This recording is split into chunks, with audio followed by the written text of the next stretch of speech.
नमस्कार दोस्तों, स्वागत है आपका। दोस्तों, आज की इस वीडियो में हम आपको बताने जा रहे हैं दूसरों की मन की बात जानने का तरीका। आप जो चाहोगे वही आपको मिलेगा। जी हाँ दोस्तों, हम अपने मन की असीम शक्ति को कैसे जानें? क्या आपने आमिर खान की फिल्म तारे ज़मीन पर देखी है?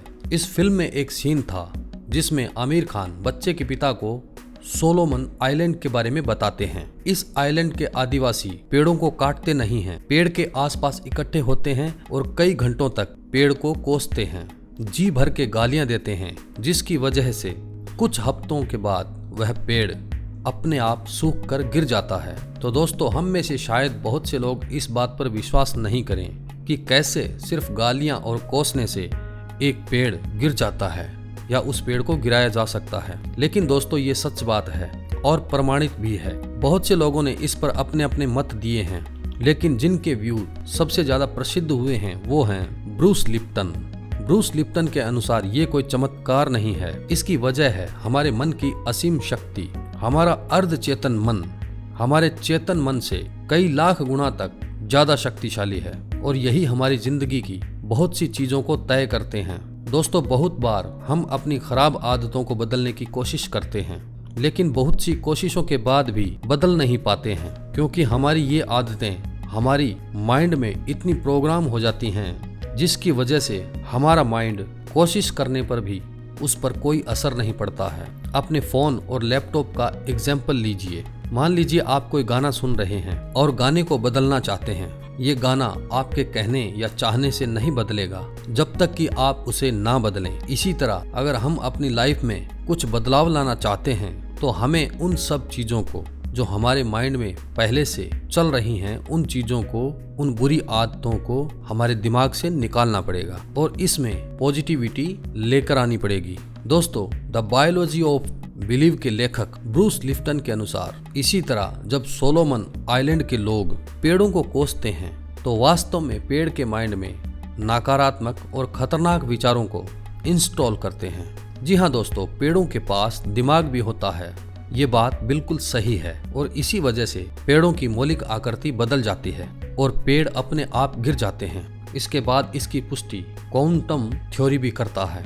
मन मस्तिष्क की उस क्षमता को कहते हैं जो मनुष्य को चिंतन शक्ति, स्मरण शक्ति, निर्णय शक्ति, बुद्धि, भाव, इंद्रियग्रहता, एकाग्रता, व्यवहार, परिजान, अंतर्दृष्टि आदि में सक्षम बनाती है। सामान्य भाषा में मन शरीर का वो हिस्सा है, वो क्रिया है जो किसी ज्ञातव्य को ग्रहण करने और सोचने का कार्य करता है। ये मस्तिष्क का एक प्रकार है। मन और इसके कार्य करने के विविध पहलुओं को मनोविज्ञान नामक की शाखा का अध्ययन किया जाता है। मानसिक स्वास्थ्य और मनोरोग किसी भी व्यक्ति के सही ढंग से कार्य करने का विश्लेषण करते हैं। मनोविश्लेषण शाखा मन के अंदर छुपी उन जटिलताओं का उद्घाटन करने की विद्या है जो मनोरोग अथवा मानसिक स्वास्थ्य में व्यवधान का कारण बनते हैं। वही मनोरोग चिकित्सा जो मनोरोग अथवा मानसिक स्वास्थ्य में व्यवधान का कारण बनते हैं। दोस्तों, सामाजिक विज्ञान किसी मनोव्यक्ति द्वारा विभिन्न सामाजिक स्थितियों में उसके मानसिक व्यवहार का अध्ययन करता है। शिक्षा मनोविज्ञान उन सारे पहलुओं का अध्ययन करता है जो किसी व्यक्ति की शिक्षा में उसके मानसिक प्रकारों द्वारा आवृत होते हैं, जिसके द्वारा सब क्रियाओं को क्रियान्वित किया जाता है। उसे साधारण भाषा में मन कहते हैं। फ्रायड नामक मनोवैज्ञानिक ने बनावट के अनुसार मन को 3 भागों में वर्गीकृत किया है: सचेतन, अचेतन, अर्धचेतन या पूर्व चेतन।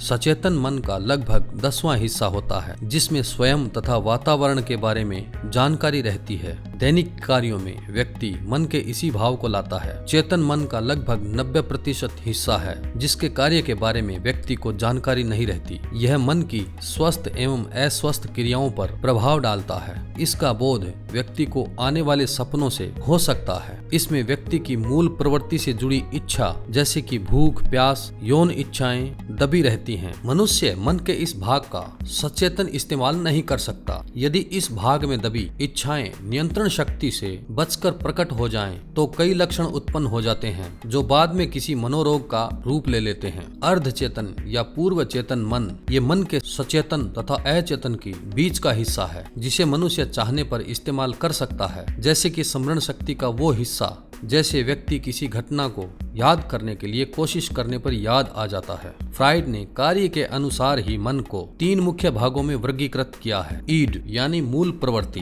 दोस्तों, मन का ये वो भाग है जिसमें मन की मूल प्रवृत्ति की इच्छाएं जैसे कि उत्तरजीवित यौनता, आक्रामकता, भोजन आदि संबंधी इच्छाएं रहती हैं, जो जल्द ही संतुष्टि चाहती हैं तथा खुशी गम के सिद्धांत पर आधारित होती हैं।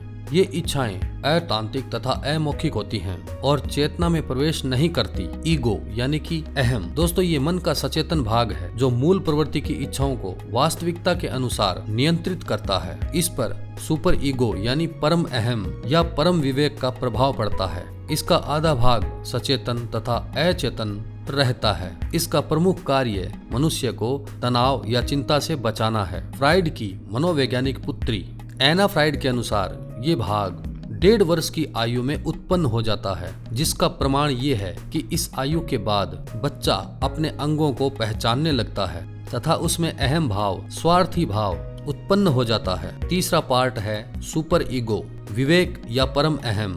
दोस्तों, सामाजिक नैतिक जरूरतों के अनुसार उत्पन्न हो जाता है ये भाग और अनुभव का हिस्सा बन जाता है। इसके अचेतन भाग को अहम, आदर्श तथा सचेतन भाग को विवेक कहते हैं। 2500 वर्ष पहले ये बात महात्मा बुद्ध भी कह चुके हैं कि हम जो भी हैं अपनी सोच की वजह से हैं। ये बात हम इंसानों पर भी लागू होती है। बार बार एक ही बात कहने से हमारे मन का स्ट्रक्चर बदलता रहता है। इंसान की सही या गलत दिशा उसका मन ही तय करता है। जब हम किसी इंसान की इतनी ज्यादा बुराई करते हैं, उसे कोसते हैं, तो वास्तव में हम उस इंसान के मन में नकारात्मकता को इंस्टॉल करते हैं। अनजाने में पेरेंट्स और टीचर्स बच्चों की बड़ाई से ज्यादा बुराई करते हैं ताकि बच्चा और अच्छा काम करने की कोशिश करे, लेकिन इस बात का उल्टा असर देखने को मिलता है।